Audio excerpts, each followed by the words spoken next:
Savan Alexander, Prodi Magister Psikologi Profesi, Fakultas Psikologi. Kalau dari sosok yang menginspirasi, selain keluarga, saya banyak belajar dari orang sekitar, dari perjuangan dan memang kebaikan yang mereka lakukan. Contohnya dari teman-teman saya yang masih harus kuliah tapi di tengah bekerja, kemudian dari dosen yang sabar mendampingi saya, dan juga anak-anak di sekolah yang di tempat magang, mereka semangat belajar walaupun ada mereka punya circumstances yang lain gitu.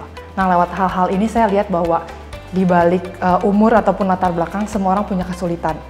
Dan hal-hal inilah akhirnya yang membuat saya, mendorong saya untuk melihat bahwa ada nilai-nilai di balik itu yang akhirnya menjadi inspirasi saya, yaitu konsistensi, kebijakan, dan juga kebaikan juga di antara yang mereka lakukan ke saya. Jadi itu akhirnya menginspirasi saya dan mendorong saya untuk terus tetap maju. Gitu. Ada satu dosen sih, dari dosen pembimbing, namanya Bu Syan. Dia sangat menginspirasi saya. Jadi dia benar-benar, saya baru ketemu karena di S2 ini, dan dia benar-benar sabar.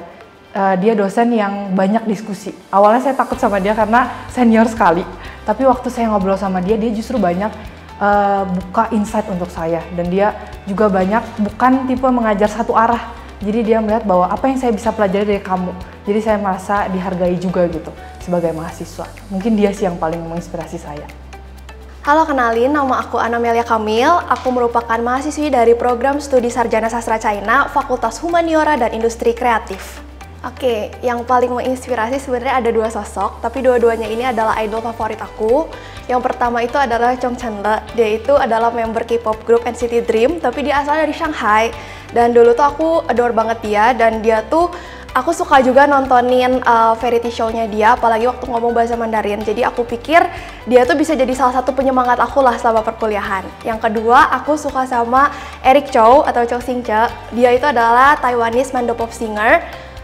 Aku suka banget dengerin lagu-lagunya, dan aku tuh dulu pengen banget ngertiin arti lirik-lirik lagunya. Makanya aku pikir dengan aku belajar sastra China, siapa tahu ya bisa sambil memahami itu gitu. Dan dari situ aku belajar bahwa oh ternyata belajar bahasa Mandarin itu banyak caranya dan menyenangkan kok gitu. Jadi nggak bikin boring juga gitu.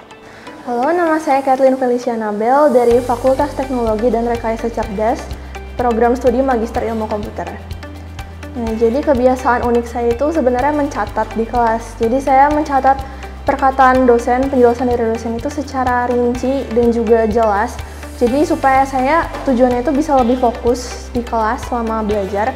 Jadi itu perkataan dosen tidak hanya masuk kuping kiri keluar kuping kanan aja. Gitu. Halo, nama saya Esther Natalia dari program studi Magister Akuntansi, Fakultas Hukum dan Bisnis Digital. Sebetulnya kalau kebiasaan unik sih nggak ada, karena kebetulan program yang aku jalanin kan di program Magister Akuntansi, which is aku juga sambil bekerja. Pasti ada banget sih tantangannya untuk bagi waktu, karena di samping itu kebetulan kan kelasnya juga setelah jam bekerja. Kadang-kadang mungkin ada momen-momen kita pekerjaannya belum selesai, jadi harus tetap bisa bagi waktu untuk kerjain ujian, kerjain tugasnya, kemudian juga tetap ikut perkuliahannya, dengerin dosennya. Itu sih yang jadi satu tantangan yang besar, gimana bisa tetap ngejaga komitmen yang udah dibuat dari awal. Hai semuanya, aku Marsha Graciela dari program studi D3 dan Seni Rupa dan Desain dari Fakultas Humaniora dan Industri Kreatif. Kalau kebiasaan yang selalu aku lakuin sebelum melakukan segala sesuatu, itu pastinya berdoa dan juga bersyukur sih buat segala sesuatu yang ada.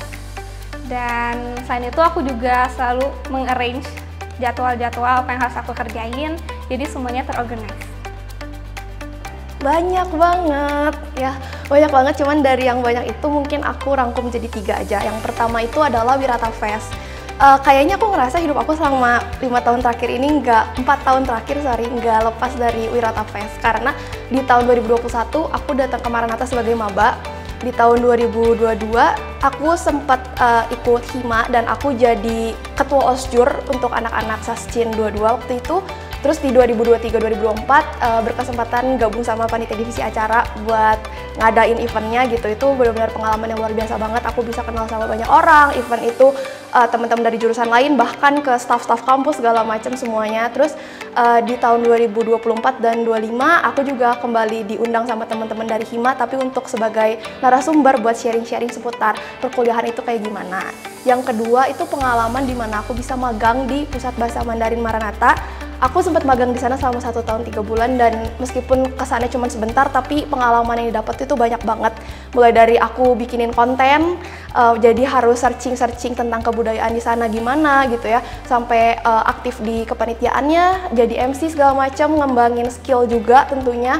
Dan yang terakhir itu adalah pengalaman aku bisa student exchange ke China, HP Normal University selama 2 semester, dan yang paling puji Tuhannya banget itu aku ke sana sebagai CIS Awardee atau penerima beasiswa Confucius Institute, dan juga aku di sana sebagai mahasiswa MBKM, jadi aku bisa tetap transfer nilai, jadi studi aku selama 4 tahun itu nggak tertunda gitu.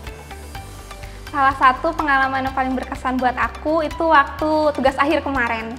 Karena di situ benar-benar ngerasain antara tekanan, kreativitas, dan waktu semuanya tuh barengan. Tapi yang pasti itu selalu ada dukungan dari dosen-dosen, dari teman-teman semua, sampai akhirnya semuanya bisa beres dan kemarin ini bisa evolusi bareng-bareng.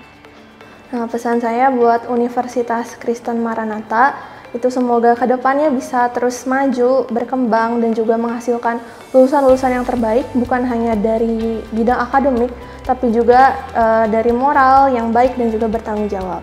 Pertama mungkin pasti terima kasih sudah jadi tempat belajar saya, udah bisa jadi tempat berkembang untuk saya, dan tempat saya ketemu teman-teman saya yang baru, sahabat-sahabat saya yang baru.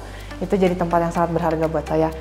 Saya juga berharap Maranatha kedepannya bisa jadi tempat untuk mahasiswa lain belajar dan mencapai potensi yang terbaik dari mahasiswa. Terima kasih Maranatha udah jadi rumah untuk saya belajar, berkembang selama beberapa tahun kebelakang ini. Saya sangat bersyukur bisa dipertemukan dan diberikan kesempatan untuk bisa berkuliah di Maranatha. Saya berharap semoga Universitas Kristen Maranatha kedepannya semakin maju, semakin bisa menjadi wadah untuk tempat belajar, berkembang, dan berkarya tentunya bagi setiap generasi-generasi yang akan datang, sehingga dari Maranatha itu sendiri juga lahir pemimpin-pemimpin baru, insan-insan yang bisa memberikan dampak nyata juga untuk masyarakat luas.